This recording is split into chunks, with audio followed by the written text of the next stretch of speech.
क्या दोस्तों आपको पता है 26वें जलवायु परिवर्तन सम्मेलन की अध्यक्षता कौन करेगा?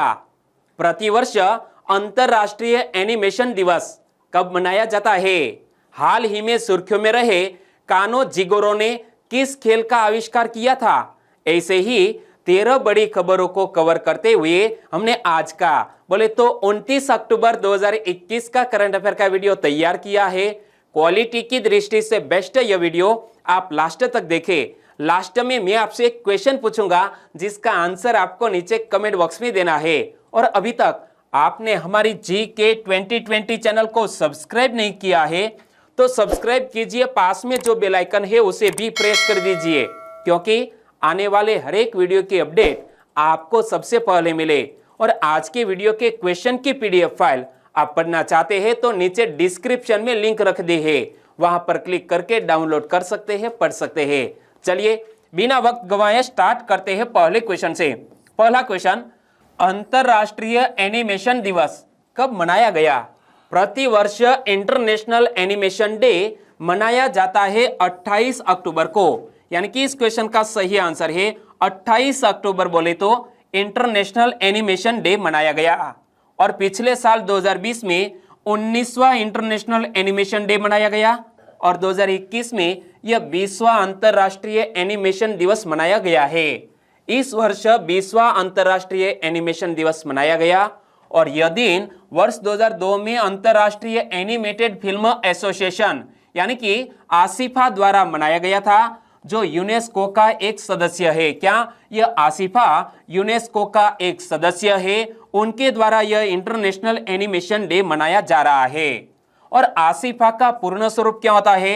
Association international the film the animation. और अंतरराष्ट्रीय एनिमेशन दिवस पेरिस में 28 अक्टूबर 1892 में एमिल रेनॉल्ड के थिएटर ऑप्टिक के पहले सार्वजनिक प्रदर्शन की याद दिलाता है।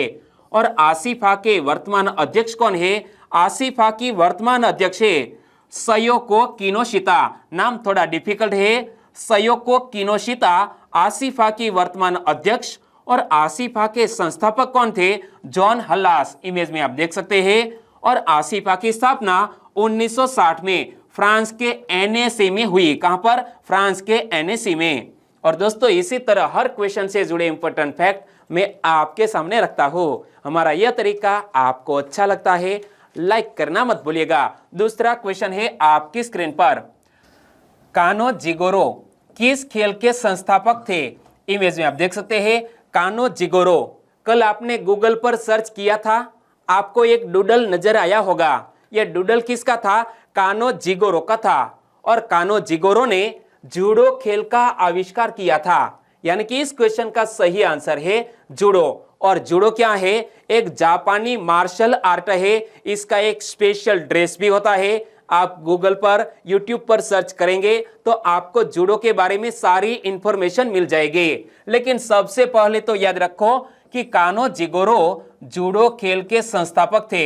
यहां पर क्या लिखा है? जूडो के संस्थापक कानो जिगोरो। गूगल ने डूडल बनाकर याद किया है। और जूडो व्यापक अंतरराष्ट्रीय मान्यता प्राप्त करने वाला पहला जापानी मार्शल आर्ट था।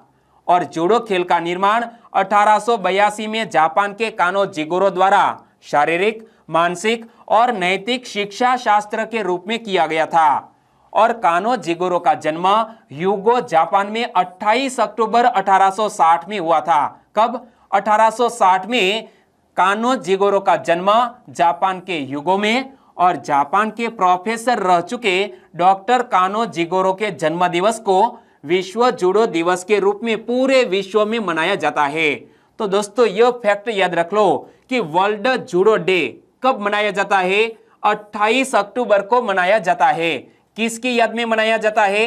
कानो जिगोरो आएगा, कानो जिगोरो की याद में। और 28 अक्टूबर कानो जिगोरो का जन्म दिवस था। ओके, तीसरा क्वेश्चन, 26वें जलवायु परिवर्तन सम्मेलन की अध्यक्षता कौन करेगा? हाल ही में 31 अक्टूबर को यह 26वां जलवायु परिवर्तन सम्मेलन शुरू होने जा रहा है। कहां पर? ब्रिटेन में स्कॉटलैंड के ग्लासगो में यह सम्मेलन शुरू होने जा रहा है। और हमारे देश के प्रधानमंत्री भी यह सम्मेलन में भाग लेने वाले हैं। तो याद रखो यह 26वें जलवायु परिवर्तन सम्मेलन की अध्यक्षता कौन करेगा? ब्रिटेन करेगा। यानी कि इस क्वेश्चन का सही आंसर है ब्रिटेन। और यहां इमेज में क्या लिखा है पढ़ो तो, UN climate change conference UK 2021, यानी कि यूनाइटेड किंगडम में ग्लासगो में आयोजित होने जा रहा है। संयुक्त राष्ट्र जलवायु परिवर्तन सम्मेलन 31 अक्टूबर से ब्रिटेन के ग्लासगो में शुरू होगा और पेरिस जलवायु समझौते के बाद सबसे महत्वपूर्ण यह सम्मेलन 12 नवंबर तक चलेगा और ब्रिटेन इस सम्मेलन की अध्यक्षता कर रहा है। और यहां से मैंने क्वेश्चन सेट किया था, तो यह 31 अक्टूबर को स्टार्ट होगा। कब तक चलेगा? 12 नवंबर तक चलेगा। और हमारे देश के प्रधानमंत्री श्री नरेंद्र मोदी जी G20 शिखर सम्मेलन और जलवायु सम्मेलन में भाग लेने के लिए आज से रोम और ग्लासगो की 5 दिवसीय यात्रा करेंगे। यानी कि G20 शिखर सम्मेलन में भाग लेने के लिए हमारे देश के प्रधानमंत्री सबसे पहले जाएंगे इटली के रोम में और यहां G20 शिखर सम्मेलन में भाग लेने के बाद वो ग्लासगो में जाएंगे। और ऑस्ट्रेलिया के प्रधानमंत्री स्कॉट मॉरिसन ने 2050 तक ग्रीन हाउस गैसों के उत्सर्जन को समाप्त करने के लिए अपने देश की दीर्घावधि प्रतिबद्धता योजना जारी की है। दोस्तों यह जब जलवायु परिवर्तन सम्मेलन है तो ऑस्ट्रेलिया के प्रधानमंत्री ने एक लक्ष्य निर्धारित किया है, क्या कि 2050 तक ग्रीन हाउस गैसों के उत्सर्जन को समाप्त करने के लिए अपने देश की दीर्घावधि प्रतिबद्धता योजना जारी की है। चौथा क्वेश्चन, नाग नदी पुनरुद्धार योजना किस शहर के लोगों के लिए महत्वाकांक्षी परियोजना है? दोस्तों नदी के नाम से ही आंसर पता चल जाएगा। नाग नदी पुनरुद्धार योजना नागपुर शहर के लोगों के लिए एक महत्वाकांक्षी परियोजना है। यानी कि इस क्वेश्चन का सही आंसर है नागपुर। और याद रखो हमारे भारत में बहुत से शहर है, वो कौन से नदी के तट पर बसे हुए हैं? आपको याद है तो नीचे कमेंट सेक्शन में जरूर बताना। मैं आपसे पूछना चाहूंगा, क्या आपको पता है कि आगरा कौन सी नदी के तट पर बसा हुआ है? दिल्ली कौन सी नदी के तट पर बसा हुआ है? और हिस्ट्री में नजर डाले तो विजयनगर कौन सी नदी के तट पर बसा हुआ था? चलिए नीचे कमेंट सेक्शन में जरूर बताना। केंद्रीय सड़क परिवहन और राजमार्ग मंत्री कौन है?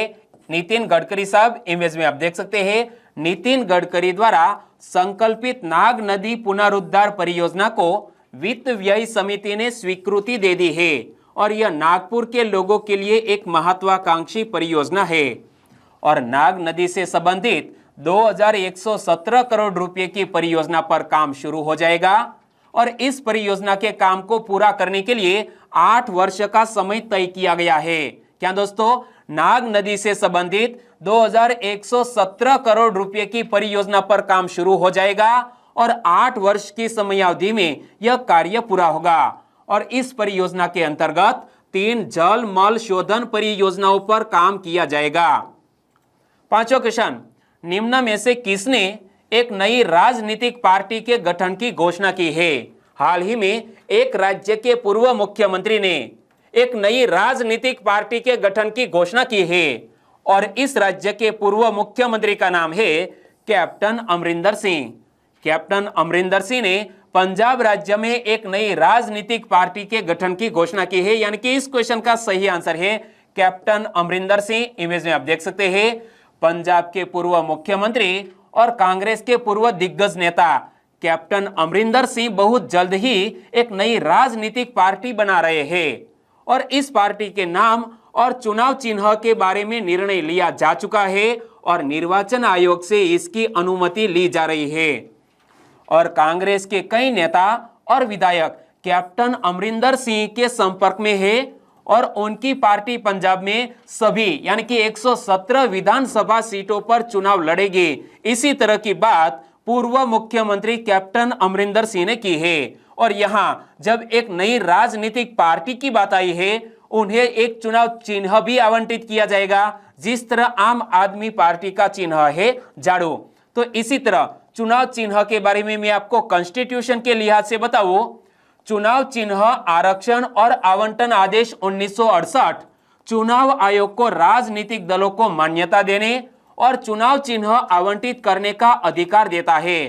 तो यह आदेश याद रख लो कि चुनाव चिन्ह आरक्षण और आवंटन आदेश 1968 चुनाव आयोग को राजनीतिक दलों को मान्यता देने और चुनाव चिन्ह आवंटित करने का अधिकार देता है। और चुनाव चिन्ह किसी राजनीतिक दल को आवंटित एक मानकीकृत प्रतीक होता है। ओके, छठा क्वेश्चन, सुर्खियों में रहे सुनावो सुबोई किस देश के नागरिक थे? इमेज में आप देख सकते हैं, हाल ही में सुर्खियों में रहे सुनावो सुबोई किस देश के? जापान देश के नागरिक थे। यानी कि इस क्वेश्चन का सही आंसर है जापान। लेकिन यह सुनावो सुबोई करंट अफेयर में क्यों आए? तो देखो, परमाणु हथियारों के खिलाफ अभियान में सक्रिय जाने माने जापानी नागरिक सुनावो सुबोई का 96 वर्ष की आयु में निधन हो गया है। क्या? परमाणु हथियारों के खिलाफ अभियान में सक्रिय जाने माने जापानी नागरिक सुनावो सुबोई का 96 वर्ष की आयु में निधन हो गया है और वे विश्व के पहले परमाणु बमबारी को भी झेल चुके हैं। क्या दोस्तों, यह पहली बमबारी कब हुई थी? और वो भी परमाणु बम की बात कर रहा हूं। पहला परमाणु बम किस शहर पर फेंका गया था? हिरोशिमा शहर पर। तो 6 अगस्त 1945 में जब हिरोशिमा पर परमाणु बम गिराया गया, उस समय वे कॉलेज जा रहे थे। क्या? यह महानुभाव कॉलेज जा रहे थे और पूरी तरह झुलस गए थे। और इस परमाणु बम हमले में लगभग 1,40,000 लोग मारे गए थे। और इसीलिए प्रतिवर्ष 6 अगस्त को हिरोशिमा दिवस मनाया जाता है और 9 अगस्त को दोस्तों नागासाकी दिवस मनाया जाता है। सातवां क्वेश्चन, भारतीय सेना द्वारा प्रत्येक वर्ष इन्फेंट्री दिवस कब मनाया जाता है? भारतीय सेना द्वारा प्रति वर्ष इन्फेंट्री डे मनाया जाता है 27 अक्टूबर को। यानी कि इस क्वेश्चन का सही आंसर है 27 अक्टूबर को इन्फेंट्री डे 2021 मनाया गया है। भारतीय सेना प्रत्येक वर्ष 27 अक्टूबर को इन्फेंट्री दिवस के रूप में आयोजित करती है, क्योंकि इसी दिन सिख रेजिमेंट की पहली बटालियन की 2 इन्फेंट्री कंपनियों को पाकिस्तानी सेना द्वारा समर्थित आक्रमणकारियों से कश्मीर को मुक्त कराने के लिए दिल्ली से श्रीनगर भेजा गया था। और इस कार्यवाही का आदेश तत्कालीन हमारे देश के प्रधानमंत्री श्री जवाहरलाल नेहरू जी द्वारा तब दिया गया था जब जम्मू कश्मीर रियासत के तत्कालीन महाराजा हरि सिंह ने जम्मू कश्मीर को भारत में शामिल करने के लिए इंस्ट्रूमेंट ऑफ एक्सेशन यानी कि विलय पत्र पर हस्ताक्षर कर दिए थे। तो याद रखो कि कश्मीर के राजा थे महाराजा हरि सिंह और उस वक्त हमारे देश के प्रधानमंत्री थे पंडित जवाहरलाल नेहरू। और विलय पत्र पर हस्ताक्षर होने के बाद जम्मू कश्मीर को मुक्त कराने के लिए हमने सेनाएं भेजी थी।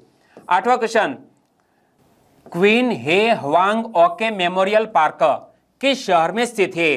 पहले तो यह मेमोरियल पार्क का नाम थोड़ा डिफिकल्ट है, क्वीन हे ह्वांग ओके मेमोरियल पार्क, और यह अयोध्या शहर में स्थित है।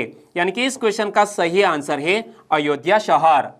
हाल ही में अयोध्या में सरयू के तट पर राम कथा पार्क का जीर्णोद्धार किया गया है।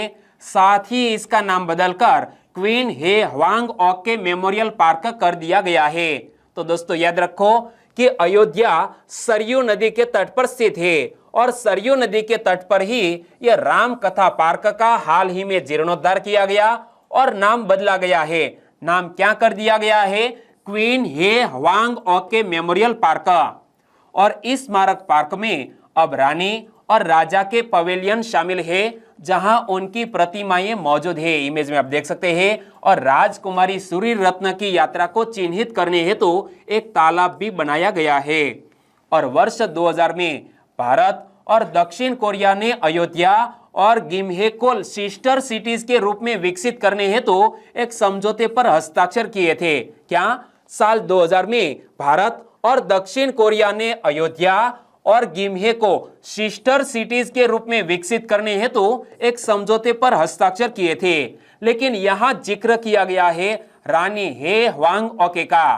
तो वह कोरियाई रानी थे जिनके बारे में माना जाता है कि उनका जन्म अयोध्या की राजकुमारी सूरी रत्न, राजा पद्मसेन और इंदुमती की पुत्री के रूप में हुआ था। तो राजकुमारी सूरी रत्ना कौन थी? राजा पद्मसेन और इंदुमती की पुत्री थी, जिसका जन्म अयोध्या में हुआ था और इसीलिए यह रानी के नाम पर यह मेमोरियल पार्क का नाम रखा गया है। नवा क्वेश्चन, हाल ही में राष्ट्रीय जनजातीय नृत्य महोत्सव का आयोजन कहां किया जाएगा? हाल ही में यह राष्ट्रीय जनजातीय नृत्य महोत्सव का आयोजन छत्तीसगढ़ राज्य में किया जाएगा। यानी कि इस क्वेश्चन का सही आंसर है छत्तीसगढ़।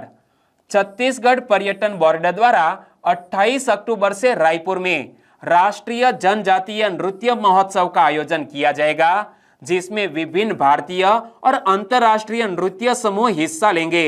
यानी कि बहुत से कंट्री के यह नृत्य समूह इसमें हिस्सा भी लेंगे। और वर्ष 2019 में आयोजित राष्ट्रीय जनजातीय नृत्य महोत्सव के पहले संस्करण में भारत के 25 राज्यों और 6 अतिथि देशों के आदिवासी समुदायों ने हिस्सा लिया था। और राष्ट्रीय जनजातीय नृत्य महोत्सव का उद्देश्य क्या है? जनजातीय संस्कृति की विशिष्टता को बढ़ावा देना और जनजातीय जीवन की समृद्धि एवं विविधता को प्रदर्शित करना है। 10वां क्वेश्चन, ऑटो विक्टरले को किसका आविष्कार करने के लिए जाना जाता है? इमेज में आप देख सकते हैं, ऑटो विक्टरले को आधुनिक सॉफ्ट कॉन्टैक्ट लेंस विकसित करने के लिए जाना जाता है। यानी कि इस क्वेश्चन का सही आंसर है ऑप्शन ए, आधुनिक सॉफ्ट कॉन्टैक्ट लेंस। विश्व प्रसिद्ध टेक कंपनी गूगल ने हाल ही में चेक केमिस्ट ऑटो विक्टरले की 108वीं जयंती पर डूडल बनाकर उन्हें सम्मानित किया। और ऑटो विक्टरले को आधुनिक सॉफ्ट कॉन्टैक्ट लेंस का आविष्कार करने के लिए जाना जाता है, जिसे वर्तमान में दुनिया भर में अनुमानित 140 मिलियन लोगों द्वारा उपयोग किया जा रहा है। और वर्ष 1913 में चेक गणराज्य के प्रोस्टेजोव में जन्मे ऑटो विक्टरले ने वर्ष 1936 में प्राग इंस्टीट्यूट ऑफ केमिकल टेक्नोलॉजी से जैविक रसायन विज्ञान में डॉक्टरेट की उपाधि प्राप्त की थी। और वर्ष 1961 में ऑटो विक्टरले ने विश्व का पहला सॉफ्ट कॉन्टैक्ट लेंस तैयार किया था। कब? 1961 में। 11वां क्वेश्चन, भारत ने किसके साथ मिलकर 8वां नवाचार दिवस आयोजित किया? हाल ही में भारत ने यह 8वां इनोवेशन डे किसके साथ मिलकर? स्वीडन देश के साथ मिलकर आयोजित किया। यानी कि इस क्वेश्चन का सही आंसर है स्वीडन देश। 26 अक्टूबर 2021 को भारत और स्वीडन द्वारा 8वां नवाचार दिवस आयोजित किया गया। और इस ऑनलाइन कार्यक्रम के दौरान दोनों देशों के प्रतिनिधियों ने जलवायु परिवर्तन के विभिन्न पहलुओं और ग्रीन ट्रांजिशन के संभावित समाधानों पर चर्चा की है। और भारत स्वीडन नवाचार दिवस की मेजबानी इंडिया अनलिमिटेड द्वारा स्वीडन में भारत के दूतावास, भारतीय उद्योग परिसंघ यानी कि CII और स्वीडन भारत व्यापार परिषद के सहयोग से की गई थी। और भारत और स्वीडन के बीच ऐतिहासिक द्विपक्षीय संबंध है। क्या?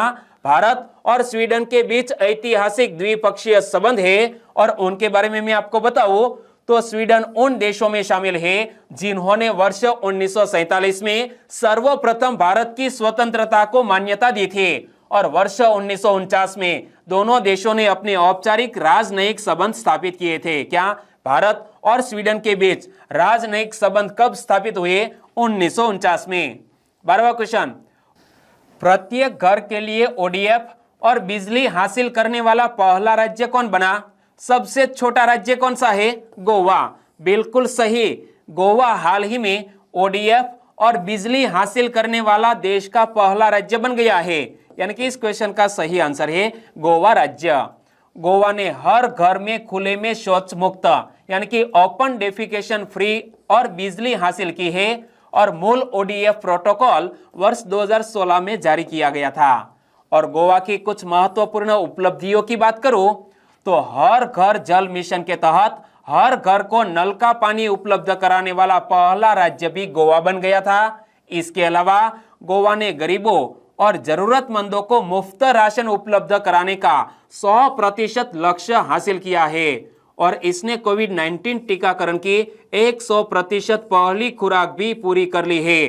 तो यह पिछले 3 मंथ में सुर्खियों में रहा गोवा कि गोवा हर घर जल मिशन के तहत हर घर को नल का पानी उपलब्ध कराने वाला देश का पहला राज्य भी बन गया। इसके अलावा गोवा ने गरीबों और जरूरतमंदों को मुफ्त राशन उपलब्ध कराने का 100% लक्ष्य भी हासिल किया और कोविड-19 टीकाकरण की 100% पहली खुराक भी गोवा ने ही पूरी कर ली। और गोवा की कैपिटल का नाम पणजी, गोवा के मुख्यमंत्री है प्रमोद सावंत और गोवा के राज्यपाल है PS श्रीधरन पिल्लई। और गोवा से जुड़ा हुआ एक अलग से वीडियो हमारे चैनल पर अवेलेबल है। आपने यह वीडियो देख लिया है तो आपका गोवा से रिलेटेड एक भी क्वेश्चन गलत नहीं होगा। 13वां और लास्ट क्वेश्चन, भारत का सबसे बड़ा हरित हाइड्रोजन संयंत्र कौन बनाएगा? भारत का सबसे बड़ा हरित हाइड्रोजन संयंत्र बनाने जा रहा है गेल, GAIL, यानी कि इस क्वेश्चन का सही आंसर है गेल। राज्य के स्वामित्व वाली गेल इंडिया लिमिटेड भारत के सबसे बड़े हरित हाइड्रोजन बनाने वाले संयंत्र का निर्माण करेगी, क्योंकि यह कार्बन मुक्त ईंधन के साथ अपने प्राकृतिक गैस व्यवसाय को पूरक बनाने की कोशिश कर रही है। और गेल के अध्यक्ष और प्रबंध निदेशक कौन है? मनोज जैन। इमेज में आप देख सकते हैं गेल के अध्यक्ष और प्रबंध निदेशक मनोज जैन ने कहा है कि कंपनी 10 मेगावाट इलेक्ट्रोलाइजर बनाने पर विचार कर रही है, जो रोजाना 4.5 टन हरित हाइड्रोजन पैदा करने में सक्षम है। और अब बात करते हैं लास्ट वीडियो के क्वेश्चन की। लास्ट वीडियो में मैंने आपसे क्वेश्चन पूछा था, बिम्स्टेक समूह में कौन सा देश शामिल नहीं है? बिम्स्टेक समूह यानी कि बे ऑफ बंगाल के अगल बगल में जो देश स्थित है उनके द्वारा बनाया गया यह समूह, जिसे बोलते हैं बिम्स्टेक समूह, जिसमें पाकिस्तान देश शामिल नहीं है। तो हमारा सही आंसर था पाकिस्तान। लगभग सभी दोस्तों ने बिल्कुल सही जिक्र किया है, लेकिन कुछ फ्रेंड के नाम लेना चाहूंगा। तो वो है अर्जुन सिंह पटेल, म्यू जोशी, HR हंसा, कल्पेश राठौड़, हर्ष एस क्लब, तेजस नीनामा, सेंटा अंकित और मनीषा सरवैया। इन सभी दोस्तों ने आंसर बिल्कुल सही दिया है। संजय चौहान, SM राठौड़, साइलेंट मेहुलियो, लवकुश शाह, वैशाली राठवा पिंटू, जादव पिंकी और गुरमई सिंह, इन सभी दोस्तों का आंसर बिल्कुल सही है पाकिस्तान। हमारे और भी सब्सक्राइबर फ्रेंड है, वो है भावना तड़वेजे, हिरल पटेल, किंजल प्रजापति, बरंडा मयूर, जस्मिनी ओझा, राकेश गामित, वीरूभा गोहिल और जल्पा परमार। सभी दोस्तों को बहुत बहुत धन्यवाद। और आज की वीडियो का क्वेश्चन ए रहा स्क्रीन पर, राष्ट्रगीत वंदे मातरम किस प्रसिद्ध उपन्यास का अंश है? 4 ऑप्शन आपकी स्क्रीन पर है। बताइए, राष्ट्रगीत वंदे मातरम किस प्रसिद्ध उपन्यास का अंश है? सही ऑप्शन चुन लिया है तो आंसर दीजिए नीचे कमेंट बॉक्स में। और वीडियो वाकई में आपको अच्छा लगा है, हेल्पफुल लगा है, तो आपके दोस्तों को फेसबुक, व्हाट्सएप या टेलीग्राम के जरिए इस वीडियो की लिंक शेयर करना मत भूलिएगा। बस छोटी सी उम्मीद के साथ वीडियो खत्म करते हैं, फिर मिलेंगे नए करंट अफेयर वीडियो के साथ। तब तक के लिए टेक केयर एंड जय हिंद।